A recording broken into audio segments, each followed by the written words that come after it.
Hello, and welcome to the new season of the Purple Rock Survivor podcast, where we will be discussing Edge of Extinction. That's flows so easily from the mouth. I am your host, Andy, and with me this week is Matt, who, no matter how many times he asks us, I will never give him last name basis. You had a joke that I just stepped on. Yeah, I was Kool-Aid Man. I was Kool-Aid Man in it because yeah. You got it. Oh, yeah. I tried, man. You talk too loud and too quick. Yeah, I mean, you got to wake up pretty early in the morning to interrupt me on a podcast. That's just not how it goes. Yeah. Hey, we're talking about Survivor, Matt. Yeah, that's right. Are you ready for this new season of Survivor? Sure, why not? Yeah, I mean, it's been a while. So, what do you think? You and I have to make sure we got to talk about Survivor and not just like suddenly start talking about superheroes and stuff. I think we can do that. Maybe. I don't know. Maybe we'll find out. Yeah. What do you think of the season so far? I mean, after 60 minutes, I have so many thoughts. And they won't change. Yeah, they won't change because everything we've seen so far is exactly what we're going to get the rest of the time. We know exactly as much about everyone in this cast as we will know and as we need to know. So, yeah. Yeah, we should probably establish that. How much preseason coverage did you follow? Oh, like none? No, that's not true. I looked at their pictures and bios this year. Yeah, because you participate in fantasy, so you at least wanted some names. Which I'm sure you probably forgot many of them. I don't. So I follow Survivor on Instagram, so it threw some of people's pictures and videos at me, and I noticed two of them, and that's about it. I mean, I obviously everybody talked about who the returnees were, so I knew that. Right. It was a discussion point in some point in the past year what this Island of Extinction thing would be. I think that's what they're calling like the place, right? They might be. Are they calling it the Island of Extinction or the Edge of Extinction? Are they going? The season is called the Edge of Extinction. I just don't know what the mechanic is. We should probably find that out before the season is over. Clearly not before we talk about it. But that's it. I came in otherwise, completely, blank, no opinions on these things because that's the way I like to do it. And 60 minutes later, I'm not much farther ahead on a lot of that stuff. I feel like we maybe got to know a couple of the newbies. And that's even with one of the returning players getting really short shrift in the airtime department. But it's a 60 minutes is not enough for a premiere, especially when you have a new game mechanic, you have returning players. It's just there's a lot to fit in there. One thing is, like, it's fine for a premiere if we don't need to have strong opinions after 60 minutes. Like, we'll have a lot more time, so that's fine. But in terms of judging just this one episode and how much you know about it, and if you're going to podcast about it necessarily, 60 minutes isn't enough time for all of that. To form real opinions, really get a sense of it, it's not enough. But again, there'll be more weeks. So I'm okay if it's 60 minutes. I think 90 minutes is ideal. I think 2 hours... So, is too much. When they go 2 hours, they tend to go 2 boots. Yes. Which is then you're not really getting 2 hours. You're getting more time so that after 1 week you have more opinions, but the content is still just as compressed. Right. Whereas 90 minutes is the way to go, but they're a network television program that is dedicated to more things than just servicing Survivor fans, So, they have to provide a lead into a new talent show, which is an hour-long show. You can't fit that in a half hour.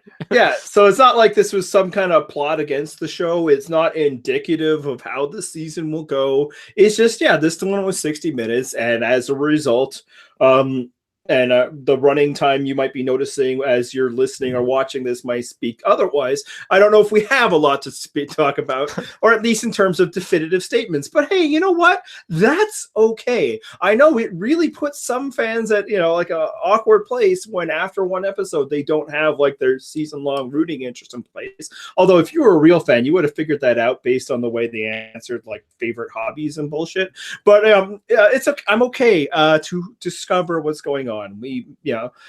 saw the new cast. We were reintroduced to 4 people. We saw this new game mechanic.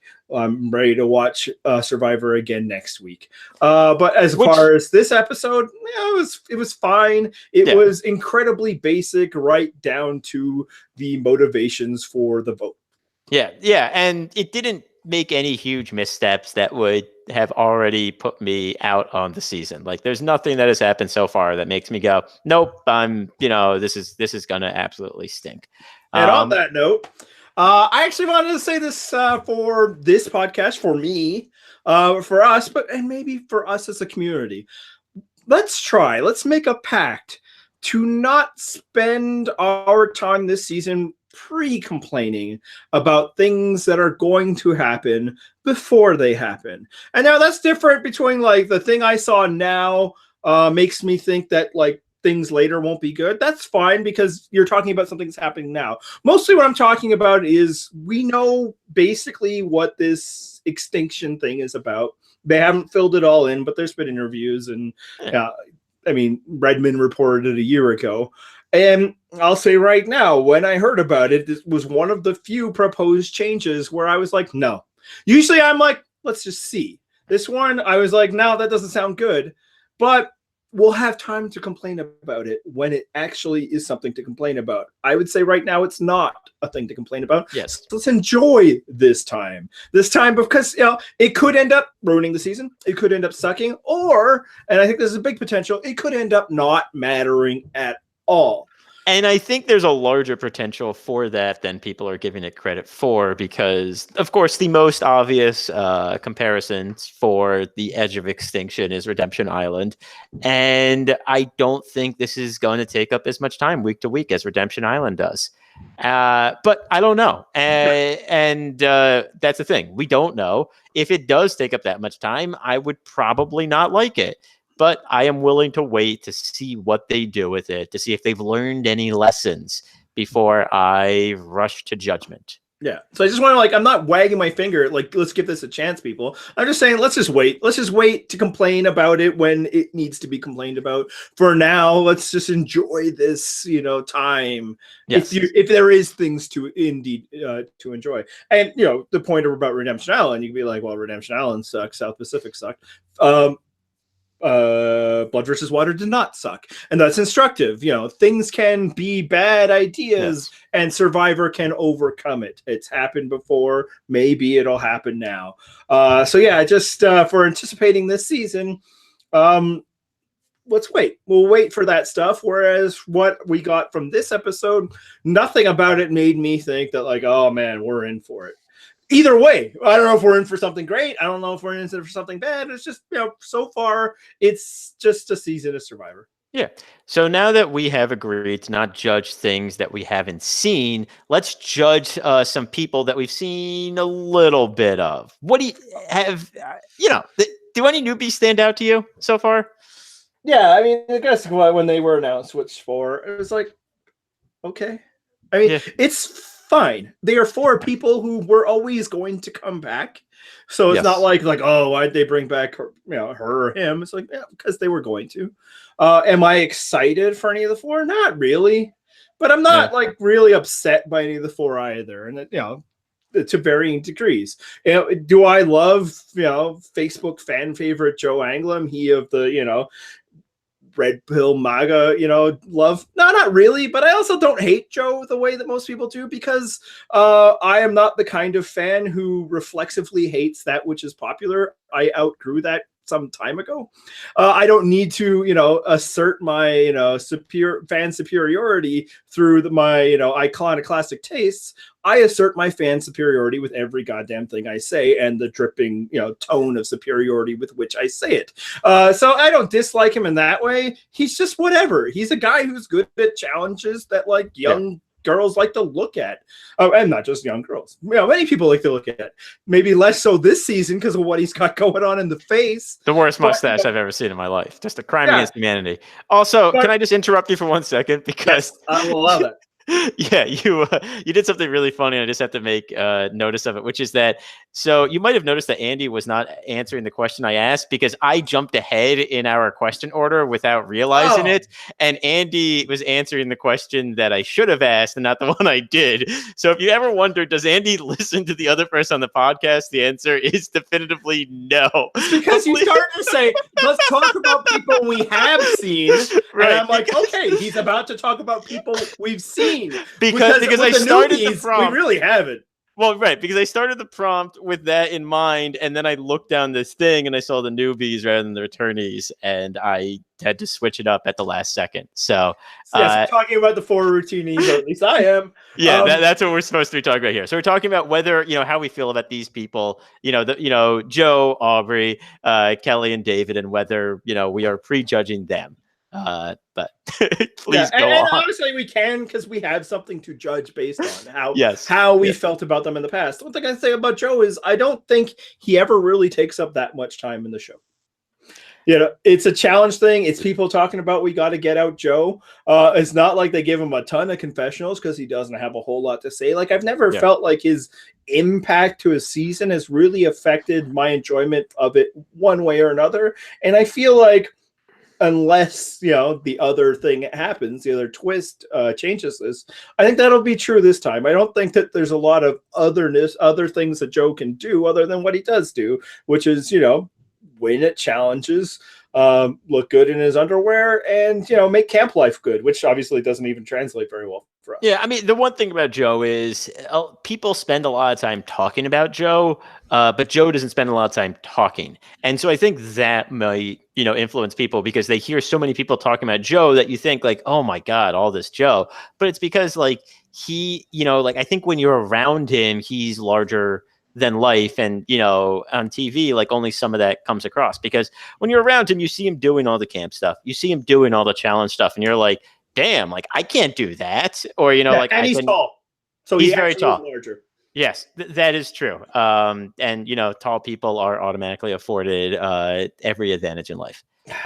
I'm not even being sarcastic there. That is something I believe 100%. So yeah, and the other reason why I can't really get worked up about Joe being on this season is that's like yelling at the wind. It was always going to happen. Oh yeah. And it's fine if you're the viewer of this show and then of Survivor are not excited about Joe's return. Most of you probably aren't because we're internet people. Yep. And again, also because if you follow them on social media a bit, but and again, I don't think he's ever posted anything offensive because I don't know if he's that deeply involved in anything. But yeah, but it's just why they bring back Joe. I saw a couple of that. It's like, come on, you can't be that obtuse. That is none of my. I've never met anybody who's voted for Nixon comment of Survivor fans. He is wildly popular, one of the most popular people they've had in the past 5 years. This is the what you have to take when one of your favorite shows is a middle brown network television program. Yeah. It's gonna be sometimes other people that you don't like. And here's the thing: I'm glad they brought him back for this season and not a full returnee season. I mean. I've seen what indeed it would be this instead of as opposed to. I think if they're doing a full returnee in 40, which the rumors are that they would, I don't think they would double them up that quick again. But maybe they would. Maybe I don't know. But let's talk about some of the other returnees. How do you feel about Aubrey, Kelly, David? Pick and choose. So with Aubrey and Kelly, it's really hard to get excited about it because I feel like they've been on my TV a lot lately, And again, I'm not upset about it. I enjoyed their presence in both, but it's like, yeah, okay, cool, fine. David being just his second go around is a little something, but he was in his first go round a lot, and he's also had a bit of an unfortunate that his archetype was outpaced fairly recently, and that it's like. Man, I think I'd rather see Christian, So, but it's fine. And I will say, of this exact episode, David was the standout of the 4. That's what I was going to say. I actually kind of forgot that. I came into the season. I was, kind of meh on all of them. I probably was, slightly happier to see the women than either of the men. But I kind of forgot that I like David. I mean, as you said, like maybe his archetype is outpaced, but I think the energy he brings is a little different than Christian's. Absolutely. And I think he's just like a little he's affable in a way that I had forgotten. Like you remember him as kind of like nerdy and like, like small and all that, but he has like and strategic, but he has like an affability around him that I enjoy. And like, you could see that when he was, he had this like little moment with, War Dog, I think it was, where like War Dog was like, "Oh, my mind has changed," and David just kind of laughs because he's like, "Yep, this is what new players do," without like really like letting on that's what he's thinking. But like, that's like, I kind of enjoy the energy he was giving me this episode. So yeah, I guess I'm pretty happy to see David. Yeah, and I think what David actually has to offer is he's gonna be a different form of himself, Yes. because a lot of what he offered, especially in the first half of Millennials versus Generation, Millennials versus Gen old X. people, Gen X, us, right? Maybe Hey, you. not me. No, I'm. You were not allowed on that season. I was not allowed on that season. Yes. Is that like he was just this nervous ball of energy, and obviously he started to find himself, and that was his journey throughout. But now we get to see a more comfortable David, somebody who's processed that experience and is now here, and frankly, like, being in the odd position of, hey, David, camp leader, what do you think of this action, of this, like camp life action, even not even like strategic action? And I think, that means that like he will have something more to offer in a way that, we'll see if the others do, because this is their third go around. Now, I'm not somebody who's ever really complained about, going back to the well of the same character. It would be incredibly hypocritical if I were. But I will say, like, it's not just that they're 3-timers, but it's like a really condensed period of which they are 3-timers. But, I think Jeff Pittman pointed this out in the offseason. That's actually not unusual. Survivor tends to like use them a lot in a short period. And I think there's, for one, strike while the iron is hot. And for two, I mean, eventually people do need to get on with their lives. So it kind of probably just makes sense from a structural standpoint. So here's an example. So Amanda and James were on 3 times within 5 seasons. Parvati was on 3 times within 6 seasons. 7, sorry. But like, that's an example. Like, you had like that like run in like the low teens to Heroes versus Villains. You had a bunch of people who were appearing like 3 times or 2 times in just 7 or 8 seasons there. So yeah, no, this happens. Like, this is actually kind of normal. It just feels a little different because we have so much more time to draw from, and they don't seem to be reaching back in the same way. But that's because, again, like, they don't expect people to have been watching this for 10 years. They expect people to have been watching this for 5 years. And to remember the people 5 years ago. Get older is a sad fact of life. That is definitely true. Now, obviously, you can still do this as an old age, although many, and we'll discuss in this very episode, they don't think that. But, when you get older, your life situation changes. And maybe, that which people liked about you is no longer true in some cases. If it was like, this is the boyish, fun guy that captured your imagination 15 years ago, it ain't going to be so much boyish anymore as, slightly pudgier Aussie let us on. So things like just like that. Or just, people get lives or families. Right. They don't want to cast Colby in Heroes versus Villains again. That's waiting too long. So, am I excited about these 4? No, but I'm not like, why these 4? It's fine. They're fine for very basic choices. I think that might be another reason why a lot of people aren't as excited, is that they weren't interesting choices. But it's fine. And let's see what they have to offer, if they get the chance to do so. No, and I agree. And they each kind of like have their own archetype. Like it's, honestly, they kind of did boy nerd, girl nerd, boy jock, girl jock. So, but the newbies, what do you think? Have you noticed any newbies? Do any of them stand out? No, not at all. No, I mean, obviously there are a few people whose names I know-ish. I mean, the Boot is somebody who stood out because they gave that Boot time. Yes. I don't know why I, as a Canadian, decided to go with the Boot twice in one sentence. I was really just playing with fire there. The answer is no. None of them have really made an impression on me, and that goes to the 60-minute runtime and all the other action. But again, neither really positive or negative. I shouldn't say neither. The ones that got stories I know of, right? Reem I know of. Wendy I know of. Keith. Keith, I know a bit of. Yeah. And then Warmonger or whatever. Like, yeah, he's somebody you're going to notice. And I think that's what Yes. happens in 60-minute seasons, especially when you got returnees, especially when you have this other thing they need to show is the biggest character is going to announce themselves. And obviously the biggest character is rarely the ones that like audiences like ours are going to respond to, because how again can you show your fans superiority if it's just like, oh, it's so noticeable. Now sometimes we turn them around and we're all like, Chris Noble is so great that we get them there. I don't know if that's going to be the truth for, you know, War Dog. Yeah, Warhorse, War Bride, whatever his name is. But yeah, for now, I mean, he's got some energy. I'm okay to see it. But yeah, you know, it was a nice scene with Keith and Wendy and Reem, but you know, I'm not necessarily here the niceness. Well, how about yourself? The only one that I would add to the ones that you've listed is Rick, because he did the Kool-Aid Man before the challenge. So, you know, he's the newscaster, right? Or, yeah. He also was just he was around a lot too. He had kind of a big presence. He was, you know, he had like a big personality. I don't have like a in-depth opinion of him, but he had enough personality that like I know him, you know, and the other ones I know are the ones you listed. The rest, it's not that they fade into the background. I can definitely pick them out, like pick a bunch out, but I just don't have like any opinions of them at all. Whereas like these people, I'm starting to move towards forming an opinion, which is all you can do after this time. I don't think you can really go hard and fast on anyone now. No, anybody else you have an opinion is because you're bringing something into it, whether that is so. Preseason knowledge, whether it's, you know, I identify with this person I see and thus I'm going to place things on them, right? Like this person shares a trait with me or something like that.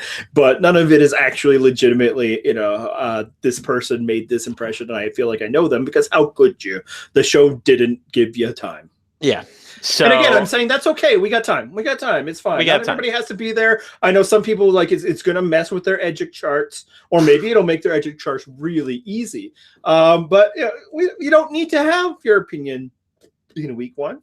They can develop. Yeah. So I guess let's talk about then the people that we do know about, and specifically the boot. Was it unfair to vote out Reem? You know, I was thinking about this, and you know which other first boot hers reminded me of in terms of unfairness? Everyone. All of them. That's right. All of them, except for maybe dude in Philippines who asked to be voted out. Oh, you're talking about the Legend of Zane. Zane, yeah. I mean, maybe he deserved to get booted out, but in terms of like fairness, yeah.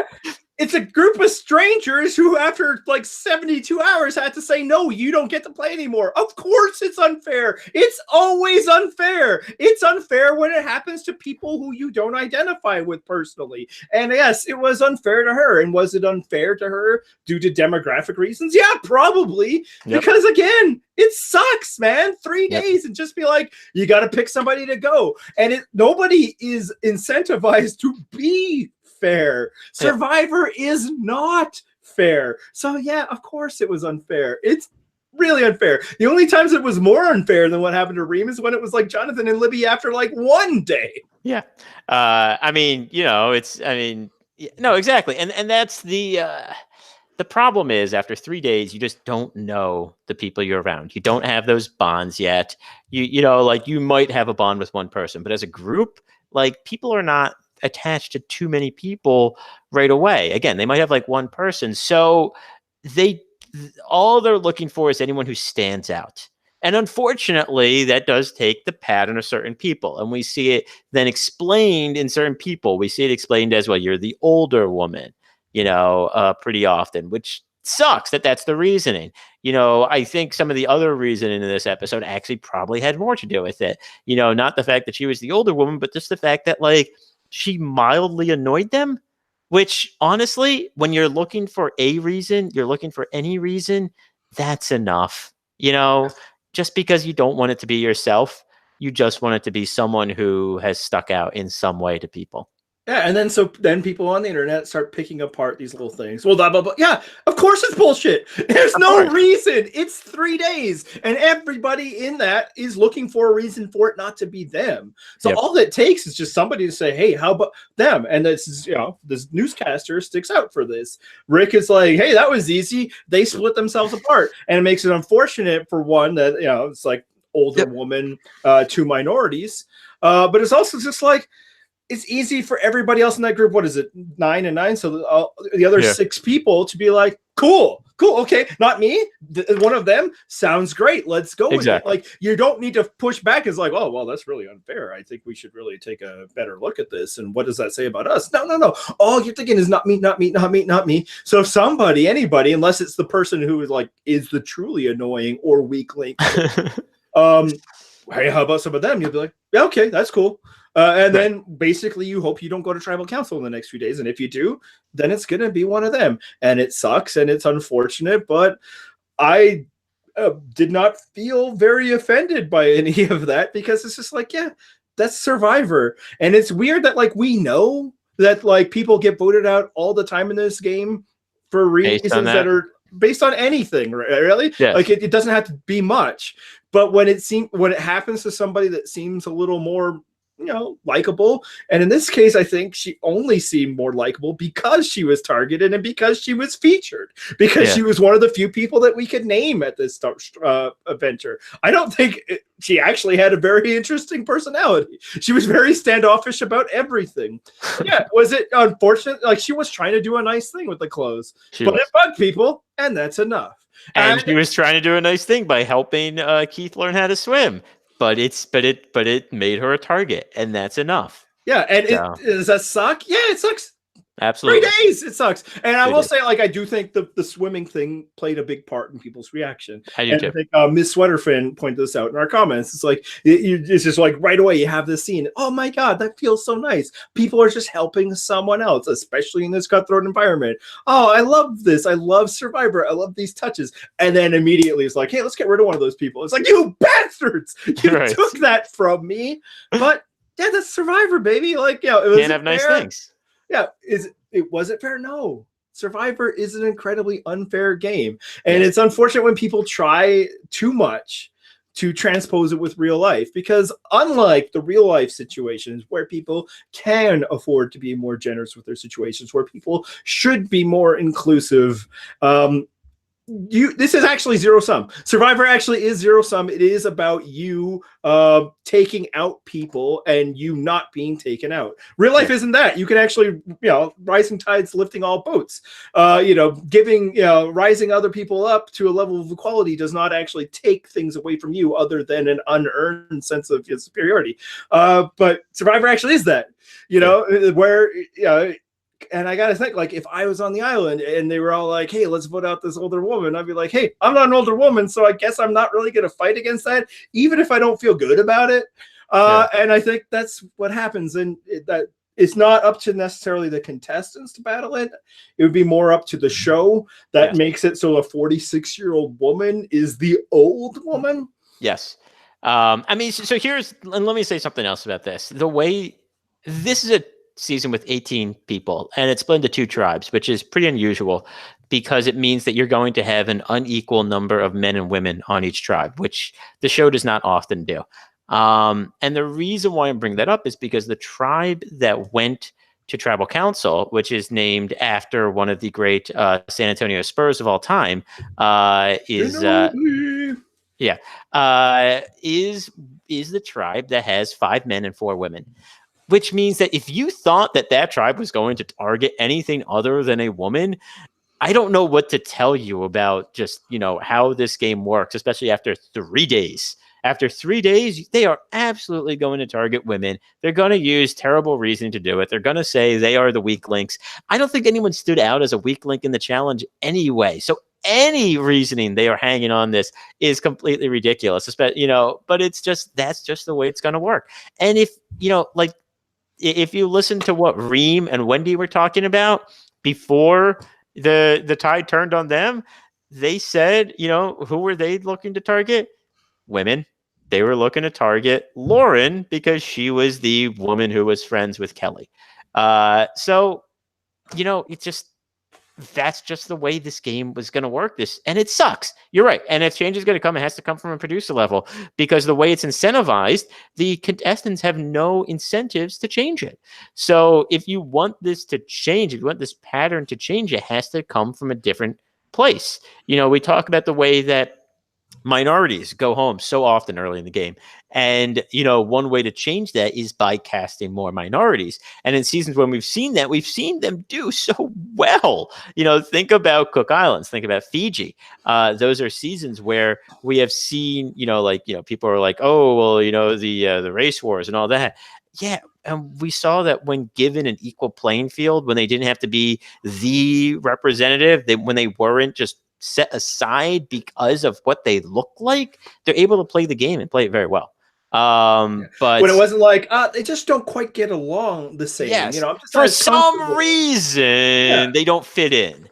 Because again, as we said, contestants have no incentive to change this behavior. If you want this behavior to change, it has to come from a producer level.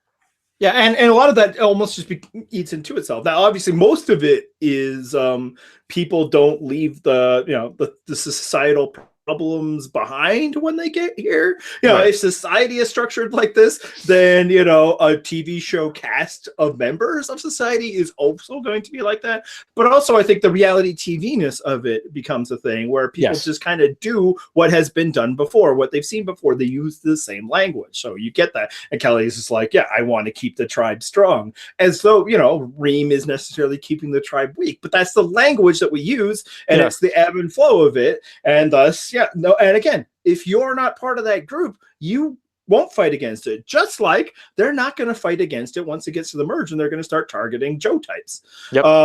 And again, from an optics standpoint, it's not equal because it's so much better to be targeted because you're a threat. Well, to get to the merge at all, and also to be targeted because you're a threat as opposed to being targeted because you're weak.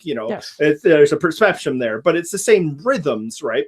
Yeah. So this is the rhythm now, and frankly, if that's the way it is, then if you're Reem, that's what you're dealing with, and you got to do more than what she did. Did she do a lot to become a target? No, but she also didn't do a lot to not be. And that's the problem. Like right now is the most dangerous time in the game for that type of player, and you got to, you should just, maybe she thought she was by, doing mom stuff, although she had the knowledge and the awareness to be like, don't call me a mom, but she couldn't help not. But you got to ask people, you got to be with people, you got to be strategizing with them, and when they come to you about like what should we do with this vote, you got to ask them. And maybe it sucks, and maybe that goes against the kind of person you are, but this is what the game is, and this is illustrated by what Keith did in the game. Yeah. And I do want to say right before we get to Keith, because this plays into it, the perception of Reem, Wendy, and Keith was that they were three together because they had gone off swimming. But they kind of were three together. When Reem came up with a plan, who was she telling to? She was telling it to Wendy and Keith. So it's like, maybe that perception was reality. Maybe they were breaking up a threesome that had a chance to become like a really strong voting block. Maybe this was actually like a good strategic maneuver by those people. They just used kind of crappy logic in making it.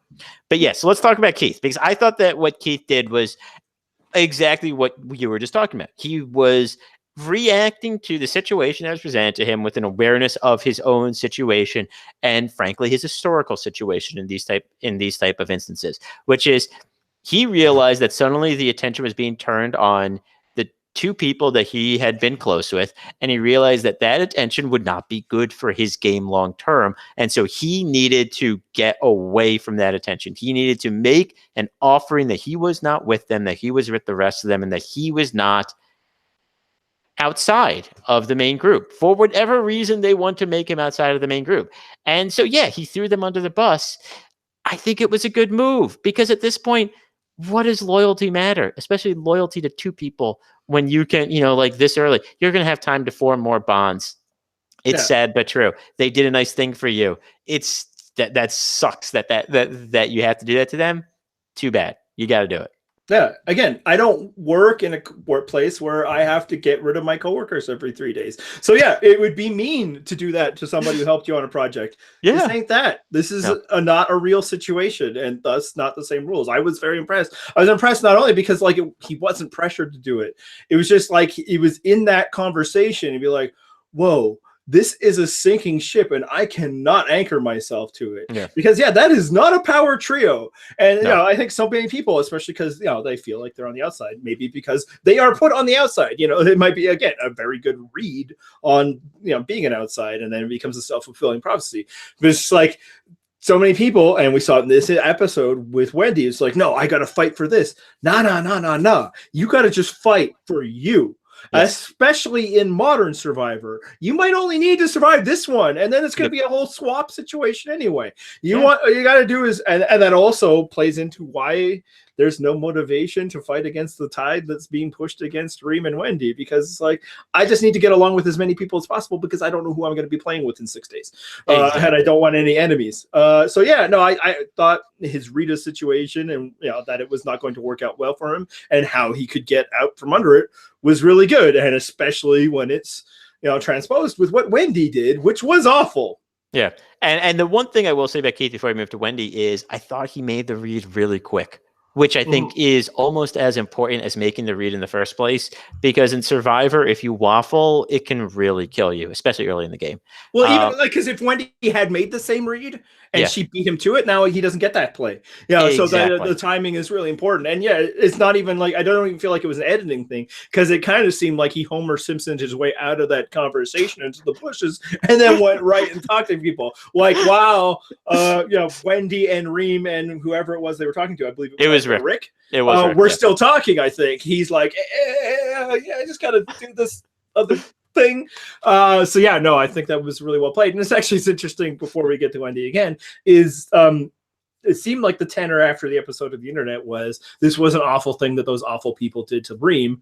But what a great play by Keith. And it's like, it can't be both things, man. Yeah. Either this is Survivor and you got to vote out somebody that isn't you, or it's, how dare you do that to somebody and your reasoning for doing it is specious at best. And it's just like, yeah, of course it's specious at best. It was 3 days. Yeah. And also, forget how many days it is. What does deserving to be in Survivor mean anyway? If Andrew Savage sat there and said, we have to vote out the people that don't deserve it, you guys would all be like, fuck you, Andrew Savage. But as soon as somebody might suggest that like the 46-year-old woman doesn't deserve to be there, you're like, fuck you guys. I'm really taking advantage of the fact that we don't edit it anymore.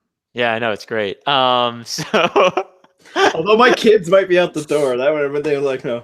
Ooh. Yeah. I think my 9-year-old gets excited when he hears adults swear. It's like, I can't wait. It's soon my turn. Yeah, no. Anyway, sorry. We were going to talk about Wendy. That's what we were going to do. Yeah, yes, let's talk about Wendy. I actually liked Wendy a lot. She had a really infectious energy. I liked the way she talked about herself and her Tourette's. I thought that was, they did a good job of making that interesting. She made a terrible read in not doing that. I think, maybe you could do that if you really sell I promised her this, and look, I'm going to be with you guys, and you're going to know that my word is my bond by the fact that I don't vote for her, but even still, it's the wrong read. Just look out for yourself, because now the problem is she's the next on the list, and maybe she would have been next on the list anyway, but you can't just throw yourself out there just as the front runner for that just so far in advance. It's just no, it's unfortunate, because I agree. She seemed lovely. She had a great bit, and I like her moments, and not just from a heartwarming thing, but yeah, I think she had really good energy. I like the way she handled the situation. But yeah, you can't go down with that sinking ship at this point in the game, especially because, and she doesn't know this, although again, if you're a better player, you might get that sense. War Machine was trying to give her a life raft. It was like that was an opportunity for you to actually really, get in and maybe even form an alliance that can carry you past today. Yeah. And instead he was like, maybe we should get rid of her. And obviously that was a little nervousness, but if Reem had done the opposite, if they had let's go talk to Reem, and she would have been like, okay, well, we got to get rid of Wendy, then it would have been Wendy. Yes. And it's just you can't do that. And I know last season, a lot of people got excited when Cowboy Hat, the rancher girl, I can't Oh remember her yeah, name right yeah, now. yeah, yeah, yeah. Elizabeth, Yeah. stuck her neck out and successfully saved Lyrsa.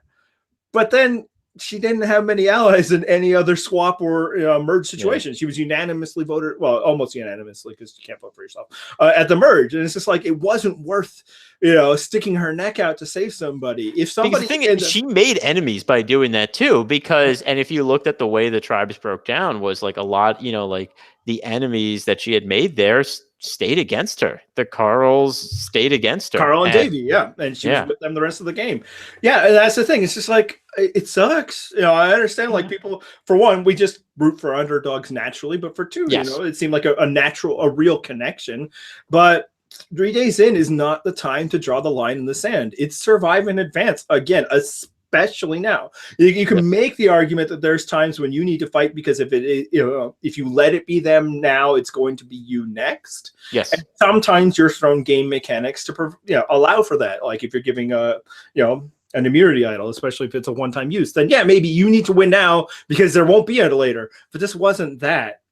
She had a chance to have an opportunity to get into the group again. Maybe it still would have been her, but an opportunity, and she was like, no, sorry, I can't do it. And like, even if it's like you really have to be that person where it's like I can't write her name down, which again, I don't know if in 2019 you get to be that person. That just I don't think so. You're somebody you can't play ball with. But then what you have to say to them is, tell me someone else to vote for. Not me and Reem are going to be a unit that you need to work against.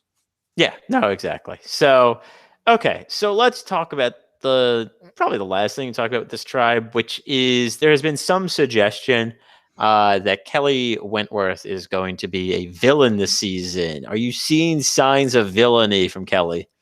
No. Yeah, I don't really know where this is coming from. This is this is all coming from people were bummed that the lady who helped the guy swim got voted out, and maybe also because personally offended by the idea that why she was targeted, as though there would have been a good reason for it. And moreover, and this I'm supposed to pose this for us to pose to people, who would have been a good target of what we know, who would have been like a target where you've been like, oh yes, no, that is fair and equitable. The answer is none. There's no equitable reason, whoever they would have picked. And again, especially as you pointed out, it was going to be a woman due to the 5 versus 4 nature of it. Which of them would you feel good with? And I think the answer amongst our crowd would have been like Lauren, but so no, again, what you're seeing from Kelly and why she seems different this season, besides just the fact that she's a couple years older, maybe just 1 year older, but also more experienced, is for the first time in her Survivor history, Kelly Wentworth got to be part of an overwhelming majority vote. That's it. Drew, I think, was technically a majority, but it was really close because 4 different votes were cast. Vetus was a 1-person minority of majority, where it was very close and tight, and it fell apart right away. And after that, she was able to participate in a majority by writing Cass's name down, but that wasn't her deal. Or she was just like part of the flip-floppy nature, but she was never secure. All of us versus this person. That's all you're seeing. You're not seeing Stephanie LaGrossa. And if you are, it's because 60 minutes, you didn't get her a lot of time, but you really want to put a prediction out there because it feels so good to be right early on things. No, she voted for somebody because she had to. That's how Survivor works. And it just happened to be the same person that everybody she was talking to was ready to vote for. That's not villainous behavior. That's Survivor. Yeah, I mean, it's as you said, she got to help steer the vote, which is something that, frankly, she has not had a chance often to do in her Survivor career.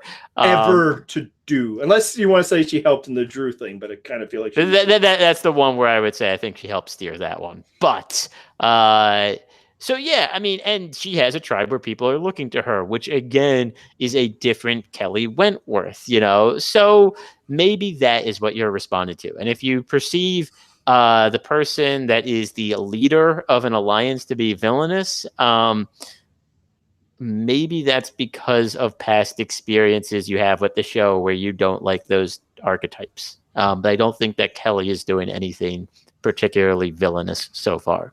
Yeah, it's just your inclination to root for the underdog, and she is no longer that. But hey, good news! Next time a Survivor suggests she might be that soon, so Yep. you can have your Wentworth back of somebody who just has to claw and scratch to survive instead of voting out an obvious choice. Instead of she should have stood there and fought hard for. I'm not sure she ever had a conversation with Reem. I mean, why would she fight for the person who was targeting her? Damn you, Kelly Wentworth. That's the other thing. I think people are like, "Whoa, she was acting smug at Tribal Council." Reem was going after her at Tribal Council, and she didn't let it happen. In fact, not only do I not think Kelly Wentworth was villainous, I don't think anybody was. And a lot of people were like, "Oh man, I can't stand that warmonger for what he was doing." I didn't think he was particularly rude at Tribal Council.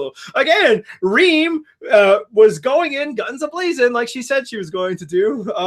And he was just like, actually, we had reasons, and these are those. I know I still like her. And yeah, I mean, he was brash. No, he didn't like her. no, obviously he was lying. But he was trying to be polite, but he's a brash kind of guy. And I definitely think he's going to be somebody who, thrives on conflict and stuff. Again, he might be an asshole, but in that scenario, I don't think he was being that. He was just like, hey, this person's, basically attacking us all. I'm going to, say something. You could argue that, it would have been easier for him to be magnanimous and just gotten her out of the paint, but he's a reality TV show contestant. A lot of them don't want to be like, I'm just going to sit here silently and take it. That's not what they cast for. I don't think anybody was being particularly villainous in that situation. It was 3 days in and they had to vote for somebody. Yep. Okay. What else did we see this episode? We saw someone find an advantage, complete with a menu. What'd you think of that menu? And what is the insanely obvious best choice? Well, first off, I just like anytime that they can inject choice. I agree with Survivor. That. Yes. So and the fact that's something that I talk about all the time, how much I like choice when it comes up on the show, even when it's like in a challenge. It's like, you can do this or you can do that. I like that. Give them something to think about so that we can see their choices make sense here. But this choice is so damn obvious. Well, I'd say it's situationally obvious, and it'll depend. First off, the other thing, the reason why choice is really good is that's what we talk about here, right? Sure. So give us some more meat. Yes. People are like, oh, you guys don't like challenges. It's not that I don't like challenges. It's that there's really not much to talk about. You just kind of watch them. You and I love American Ninja Warrior. We wouldn't podcast about it. There'd be nothing to talk about. It would be like, oh yeah, that guy, she was great. Oh man, yeah, she was great. That guy really should have hung on a little longer. It's just like you do and then you don't. In fact, the people that are striving for fairness and they really uncrying, this was unfair. Challenges are the only spot where it might be fair. I mean, maybe there could be an imbalance in tribes or whatever. But yeah, it's like somebody completed a task faster than somebody, and I was reckon I'm going to go out on a limb, but most people that were crying on fairness are not people who root for challenge gods to win. That is not the rubric you use, nor should you, on what is good Survivor play. But that's the only place where you can say, fair or unfair is whether you pass, fail at a task. Otherwise, all the choices in Survivor are unfair on some level. It's not fair to say that somebody else doesn't deserve to win, except that you don't want them to because you want to. But anyway, best choice, if you need it, immunity is the best choice, but hopefully you never need it, because if you need immunity within the first 3 weeks, you're already not doing well. So for me, if I was put to a choice right away, it's still a reward, because then you can gather allies. Yeah, I mean, this only lasts 3 times. I take the immunity every time. If it's only going to last for 3 tribals, take the immunity. Get maybe if you get in trouble, get yourself by that. That's it. So to me.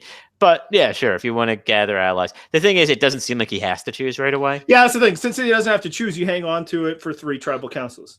Yeah. I guess if they do like they've been doing, because that's nice. Still reward. He didn't have a reward challenge, and do we think they're going to have reward challenges? I guess this might say that they're going to, but it would be on you. It would be not par for the course from recent seasons for a reward challenge to be propping up in the first. It would be hilarious if you lose a combined immunity reward challenge and you steal the reward rather than give yourself immunity. Exactly. That's the other thing.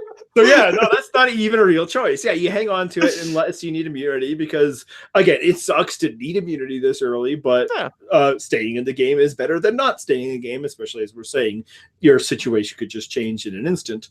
So yeah, the other two, it's not really a choice. One thing once the suit's like, oh, you have a choice. I'm like, they're gonna have a fucking fake idol in there. I just had my first instinct was before he read it, that was going to be one of the advantages. And I'm like, I just don't want to do that.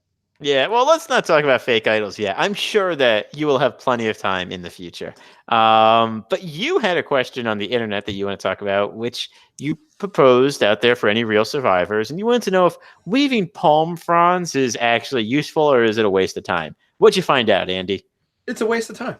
Yeah, and I gotta say, like, the reason why I was asking this is that I think last season or within the past year, Tyson, while live blogging, was like, waving palm fronds is a waste of time, and I'd never thought about it because why would I? I'm not playing, nor would I think that. There's something they show on the show. I'm like, okay, I guess it's something.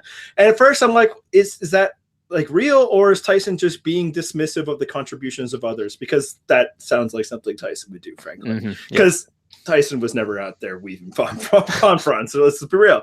But then I thought about it, and I'm like, you know what? It probably is a complete waste of time. That's not keeping any rain out. That's not going to be, water sealed just because you took two leaves and made them like that. Right. But I wanted to know, and I didn't want anybody to like theorize. I wanted somebody who had been out there to know. And I got a couple of responses. And I want to say one thing I was worried about is like, I don't know if I would trust like male responses because it feels like it could just be such a gendered thing to be that is traditionally done by women on Survivor is a waste of time. Luckily, I got two responses from women survivors. Lirsa and Sunday both replied, and they're like, yeah, it's a waste of time. But Lirsa did say, like, if you can do it really well, it have uses, but if it's not, it's just, a waste of time. And moreover, your time would be better spent elsewhere. And yeah, Sunday was like, yeah, it's just busy work. It's not a real thing. And I think, and again, I don't think anybody's doing it to waste time. They think they're actually contributing, especially if they're a newbie. But I think the answer is, yeah, don't waste your time. If you're ever on Survivor, weaving palm fronds, just get a lot, stack them up on your roof, and that should eventually close enough gaps. Maybe you test it by dumping some water on top. I would say not fresh water. Get it from the ocean. And then just patch holes as necessary. But like trying to create like a thatched roof, you resources, energy, and time are limited when you're out there. Find something else to do. So this is what I would say. Well, can I just say one thing about it? It's something that looks important, but that isn't, which if you're not contributing in any other way, go ahead and do it because you got to make sure you look like you're doing something, even if you aren't. That's right. And there's only so many machetes to go around. So exactly.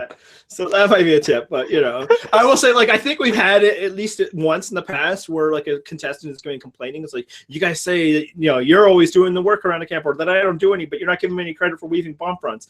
Again, maybe that's gendered, but maybe it's also because they recognize like that's not doing anything. That was useless. I was still getting dripped on all the time with all your freaking palm fronds. So there's a reason why I'm not respecting your contributions to this camp, because they're worthless. Anyway, that was just a quick little thing in case somebody doesn't follow on Twitter. A little public service announcement. Weaving palm fronds is a waste of time. All right, I think we got a new gimmick for the season, right? Yeah, let's hit me with it. What do we got? All right, so for each episode this season, we are going to do a segment called Marked for Extinction.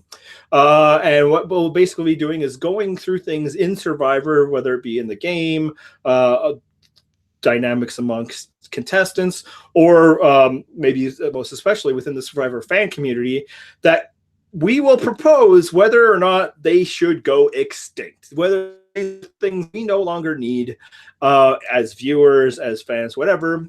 So we will introduce the topic, and then you and I can discuss whether or not that thing should go extinct. And I thought, you proposed this one. It makes perfect sense for this season. Should the concept of isolated islands, whether that's Exile Island, Redemption Island, and you know what, we'll hold off on whatever this island is, both because of the pact we made earlier, but also because we should at least see it in action. Yeah. But whether this, shuttling people off to another place, go on Survivor, go extinct. I say yes, and this is why, because Survivor is a social game. And as viewers, one of the things we want to do is get to know people. But more than getting to know people in and of themselves. We want to get to know what their relationship is with other people on the show. And you don't know what people's relationship is with other people if they are somewhere alone. You can learn a lot about a person when they're alone, though, again, I would say that that's not an ideal use of time, learn about one person. But what we really want to learn about is what their relationship is to other people. And we are losing that time when we focus on an isolated island. We're losing like 5 minutes of airtime every week when they do this. And I would rather spend that time rather than getting to know one person and seeing them go through the motions at some place where they have to read a bunch of scripted text. I would rather see them interacting with other people on their tribe, getting to know more about the tribe dynamics so that we can understand what is happening in the game and so that we can get moments that are more natural. Yeah, and the time thing is the big part. You just don't have that time, man.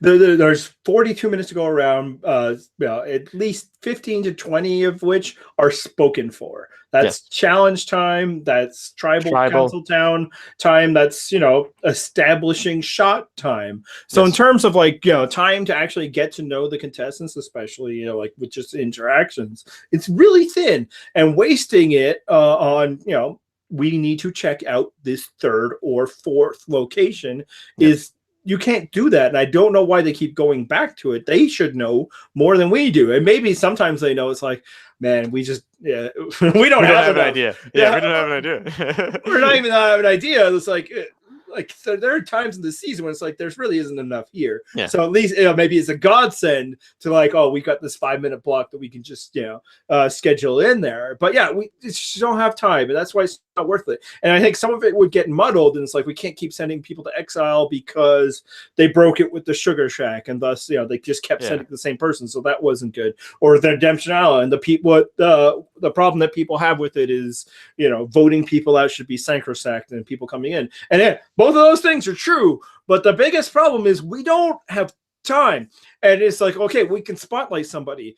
You have mechanics for how you spotlight somebody and their own thoughts about themselves in the game. That has been in the show since the beginning. That is confessional time. We are not short on opportunities for people to be alone talking. What we are short on opportunities is the interactions, like you said.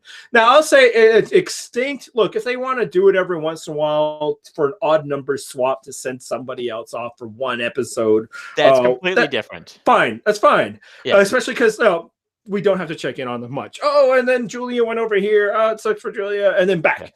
But every episode, we have to go check to see how they do this. We have to see them go through some rigmarole, play the stupid little games. And each time you can see them we got to do something. We got to find something. No, that's more wasted time. So, yes, those concepts need to go extinct. And this is why, more than anything, as soon as they announced some kind of island idea before we even saw what the full mechanics of this, we're like, why do you keep bringing back this extra thing? Now, why we're not going to say why a island of extinction, whatever they're going to call it, should go extinct is we don't know how much time it's actually going to take. We don't know if they're going to check in with these people throughout.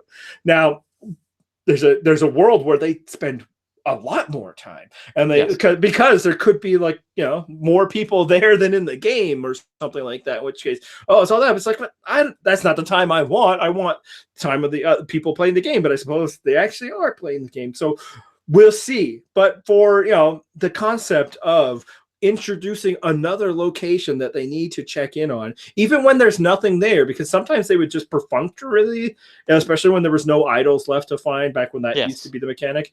It's like, well, we should probably see what Sugar's doing. Nah, man. And I guess it's supposed in Gabon, it wasn't like they were robbing us of time from other people that we needed. But we didn't need that time with her either. But it's just like that time has to be better spent elsewhere. I refuse to believe it couldn't be. Yeah, I mean, and the other reason why I don't want to pass judgment on the Edge of Extinction so far is because the way it was executed in this episode was really good. So good. So good. Like, I was shocked at how well that it came off in this episode, because again, my expectations for it were low. But if this is how they're going to use it, where it's just you see the people face that choice at the end of every episode, and then maybe every third or fourth episode you check in to see how they're surviving out there, that would actually be not too bad. Yeah. Especially because, as we said, there's sometimes when they could stand to lose 3 or 4 minutes here or Yeah, there. exactly. It's more like when it's obligatory that we Yeah, don't like, right? Yeah, no, yeah, again, this also ties into why I'm like, let's wait to complain because this episode that was one of the more memorable segments of the past 5 years. It yes, was so different and so interesting, and we're all like, yes, even people who knew what was up, we knew it was coming. We yes. we know more than she does at this point. Just complete darkness, and then she just drop her off in the boat wordlessly, and she's just like, what? Yeah, That's great stuff. That was great television. that Now, was. whether that will be worth what we'll see later, I don't know. I don't know We'll either. talk about that later. But for now, in this very episode, it was frankly the highlight of the entire episode. I agree. Okay, so at the end of every episode, we make predictions. So I guess we got to pick 2 people, 1 from each tribe. So who do you like from the Ginoblis? Or who do I like to go home and thus like least? Yeah. So the next time on Survivor suggested that they're going to make a move against Kelly Wentworth. I'm not buying it. I would No, say me like neither. it's not a bad idea, No, it's not. Everybody on the internet constantly makes fun of newbies for not targeting returnees, but and maybe for good reason, right? Like, Yeah. these people know stuff. You should get rid of them. I just think that I remember last season when every promo for next week on Survivor, Christian was in trouble until oddly the one where he was. So it's just like it's a great way to get people to tune in. This person you really like might be going home next week. You better tune in. So Yep. I'm not buying it. I think it's Wendy. I think if Wendy had played ball, they might then have a more solid base to make such a move. But I think once it kind of gets that, they just won't feel secure enough, especially because they're talking to David about it. And and looks like David's giving a confession. I'd love to blindside Wentworth. I don't think David would also want to start encouraging the idea that like, hey, let's get rid of returning players. So.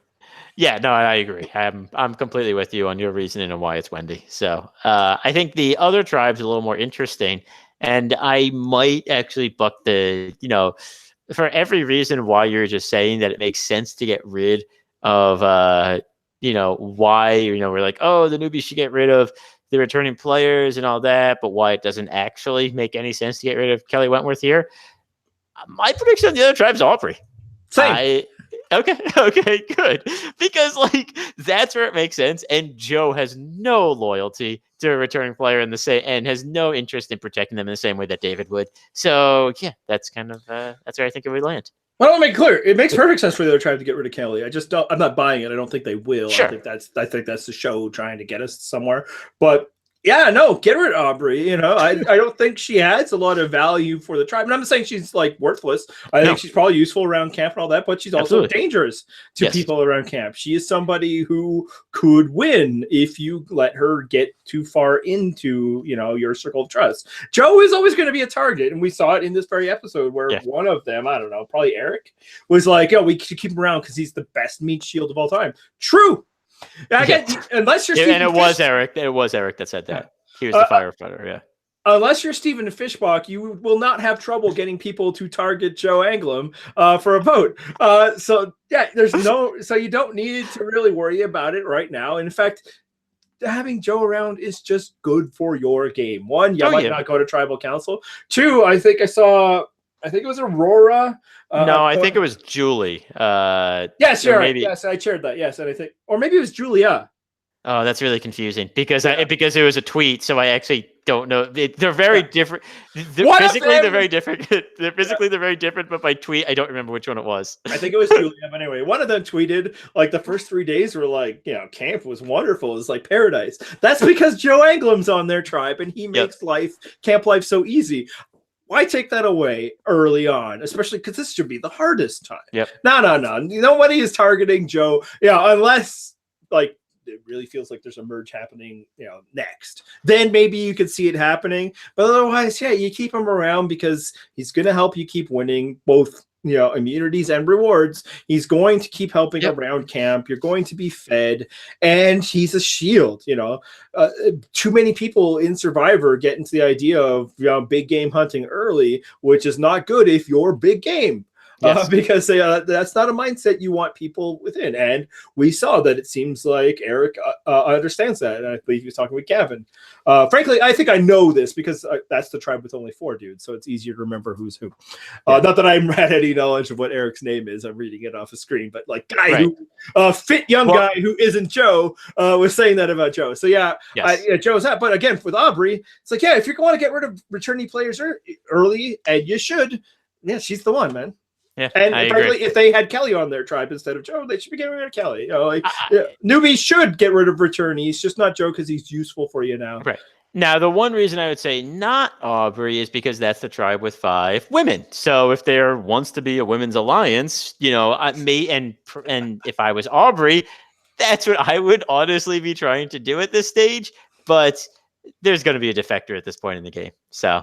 Yeah. And who would you target? Would you target Ron? I guess the teacher guy. I mean, yeah, and guess what? He probably has an idol, so not going to work out. That would be awesome.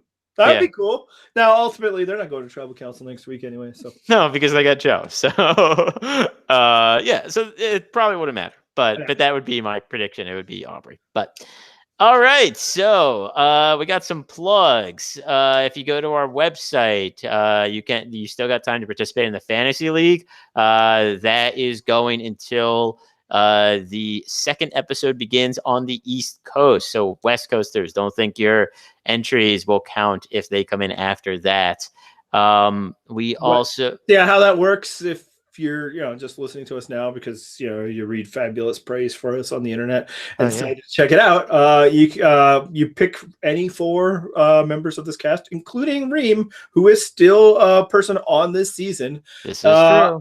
And as long as nobody else participating in it has that exact 4, that's your team, and you get points for various things they do on Survivor.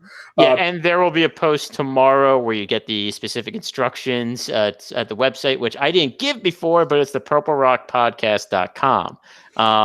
Also on the site, we're because on Sunday is the Oscars.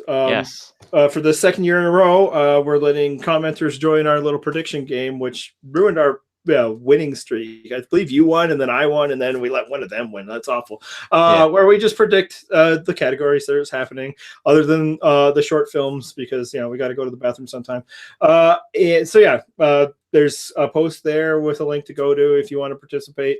What you will win is nothing, but you will win, the mild respect of the people on the internet that notice it. But you have something to cheer along with. And frankly, it's similar to what you win for a fantasy league. Yes. Nothing. And also out there was an article by The Observer which mentioned us and our website. Well, really the podcast, but so that was really cool. So if you want to find that, check our Twitter. We tweeted that out. Our Twitter handle is Purple Rock Pod. My Twitter handle is Purple Rock Andy. I am Purple Rock Matt. No other person matters. Not really. No. You know what else? If you're like, man, this was, I liked the Survivor thoughts. I thought, brilliant analysis. But what I really liked was the witty repartee and chemistry between the 2 hosts. Well, you're in luck because you and I actually have another podcast, which we posted 2 new episodes of since the last time we talked about Survivor. Yes, it is the Infinity Stone podcast. We talk about the Marvel Cinematic Universe, and we are now branching out into other comic book movies, still on the Marvel side of things. So that is Infinity Stone podcast.wordpress.com. Yes. Or if you check on iTunes, Stitcher, Google Play, you'll find us there. While we were gone, you and I did episodes about about Spider-Man Into the Spider-Verse and Ant-Man and the Wasp. Yes. In a few weeks' time, we'll be podcasting about Captain Marvel. So, if you'd like to check those out, go ahead. This podcast, again, you can subscribe on, those places I talked about. Also on YouTube, where we are broadcasting right now, and where this video it will be hosted. You can find us there. You can subscribe, like, or whatever. And one last thing, if you were wondering where is John, your usual host, well, me and him had a bet, and if the Sixers beat the Heat tonight, then I would appear. And no, that's not actually what happened. It was John's on vacation. He'll be back next week, co-hosting with you, Andy. So. Tune in then. All right. I think that's about it, right? Yep. Hit the theme music, me.